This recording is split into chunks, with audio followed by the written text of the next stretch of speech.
Praise the lord. Shrimati Charles Cowman గారి రచనల నుండి ఎడారిలో సెలయేర్లు అను గ్రంథము నుండి అనుదిన ధ్యానములు. నేను బ్రతుకు దినములన్నీయు కృపాక్షేమములే నా వెంట వచ్చును. కీర్తన గ్రంథము 23వ అధ్యాయము 6వ వచనము. కృపాక్షేమములు నా ముందు ఎందుకు వెళ్ళవు? నా వెంటే ఎందుకు వస్తాయి? ఎందుకంటే నా శత్రు సమూహం నా వెనుక నుండి నాపై దాడి చేసే ప్రమాదం ఉంది కనుక. శత్రు సైన్యం నిరంతరం నా వెనుక నుండి నాపై దాడి చేయాలని ప్రయత్నిస్తుంది. నిన్నటిని గురించిన తలంపులు నిరంతరం నన్ను వెనుకకు లాగుతుంటాయి. నిన్నటి వైఫల్యాలు, నిన్నటి తప్పిదాలు, నిన్నటి అపరాధ భావనలు వెనుక నుండి నాపై దాడి చేస్తూ నా గుండెను ముక్కలు ముక్కలు చేస్తుంటాయి. నేను నా ముఖాన్ని నా ప్రభువు వైపే తిప్పాను. కానీ అలు పెరగని వేట కుక్కలా నా నిన్నటి వైఫల్యాలు, తప్పిదాలు, అపరాధ భావనలు నా వెనుక నుండి నిరంతరం నాపై దాడి చేస్తుంటాయి. కాబట్టి కృపామయుడైన నా కాపరి నా వెనుక వస్తూ నా శత్రువులను తరిమి కొడుతుంటాడు. ఏ కుక్క కూడా ఆయన భద్రతా వలయాన్ని ఛేదించుకుని నా వద్దకు రాలేదు. ఫలితంగా కృపాక్షేమములు నా వెంట వస్తుంటాయి. నాకు నా అపరాధ భావనకు మధ్య అవధులు లేని నా ప్రభు ప్రేమ నడుస్తూ ఉంటుంది. నా గతం, నా ఆత్మను నాశనం చేయడాన్ని నా ప్రేమ ప్రభు ఎన్నటికీ అనుమతించడు.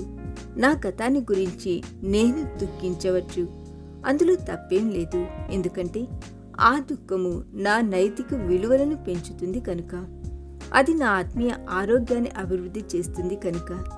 నా ప్రభు గతానికి ప్రభువే, ప్రస్తుతానికి కూడా ప్రభువే. కాబట్టి నేను భయపడక ఆయనను నమ్ముకొనుచున్నాను.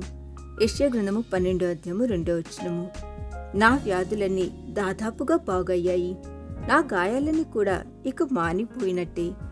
భవిష్యత్తులో ఇక నాకు జబ్బులేం రావు. గాయాలు కూడా కానివ్వడు నా ప్రభు. ముందున్న భవిష్యత్తును గురించి నాకు చింతేం లేదు.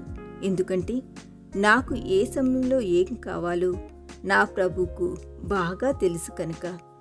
ఆయా సమయాలలో ఆయా అవసరతలను ఆయన ముందుగానే నా కోసం సిద్ధం చేసి ఉంటాడు.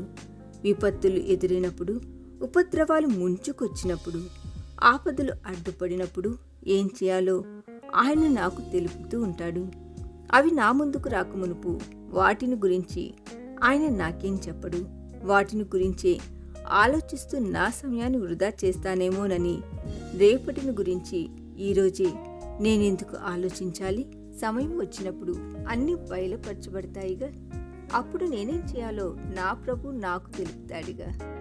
అది ఆ గడియలోనే మీకు అనుగ్రహింపబడును.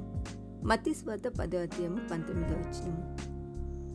ఈ దిన ధ్యానము మనందరి ఆత్మీయ జీవితమునకు ఆశీర్వాదకరముగా ఉండునుగాక. ఆమేన్.